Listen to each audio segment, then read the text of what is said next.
இது என்னங்க கதையா இருக்கு? ஃபுட் இன்ஃப்ளூயன்சர்ஸை கூப்பிட்டு பெரிய பெரிய கிராப் கொடுத்து வீடியோ எடுக்க சொல்லிட்டு நார்மல் பீப்புள் கடைக்கு போய் ஆர்டர் பண்ணா என்னடா கால் ரொம்ப சூம்பி போயிருக்குதே அப்படின்னு குட்டியோண்டு கிராபை கொடுக்குறாங்க. ஸோ இது எங்கன்னு டீட்டெயில்டாக சொல்கிறேன் கேளுங்க.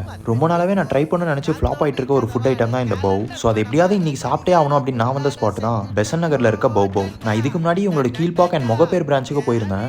ஏப்ரல் ஃபூல் அப்படின்னு கூகுளில் ஓப்பன் போட்டு கடையை மூடியே வச்சிருக்காங்க. ஃபைனலி பெசன் நகர் பிரான்ச் ஓப்பனில் இருந்தது. ஸோ டக்குன்னு பூந்துட்டோம். இவங்களோட எல்லா பிரான்ச்சுமே சைஸ் வைஸ் சின்னது தான், பட் டீசென்டான ஒரு டைனிங் கொடுக்குறாங்க. நான் ஃபர்ஸ்ட் ட்ரை பண்ணது அவங்களோட சாஃப்ட் ஷெல் கிராப் பவ். வீடியோஸ்லாம் பார்த்துட்டு பயங்கர எக்ஸ்பெக்டேஷனோட போனேன். டேஸ்ட் நல்லா இருந்துச்சு, பட் கிராப் ரொம்ப சின்னது. 340க்கு சத்தியமாக ஒர்த் இல்லை. சைஸுக்கு ஏற்ற மாதிரி ப்ரைசிங் மாற்றினா மேபி ட்ரை பண்ணலாம். நெக்ஸ்ட் இவங்களோட gold fish and peri peri chicken bao try பண்ணியிருந்தேன். அந்த சிக்கன் உண்மையாகவே நல்லா இருந்துச்சு, பட் ஃபிஷ்ஷோட ஸ்டஃபிங் பார்த்தீங்கன்னா ரொம்ப சின்னது அண்ட் டேஸ்ட்டும் ஆவரேஜ் தான். அந்த மேலே இருக்க பவ் அப்படின்ற பன் பார்த்தீங்கன்னா செம்ம சாஃப்டாக இருந்துச்சு. ஸோ கொஞ்சம் ஏதாவது டிஃப்ரெண்ட்டாக சாப்பிடணும்னு நினச்சிங்கன்னா இதை ட்ரை பண்ணி பாருங்கள்.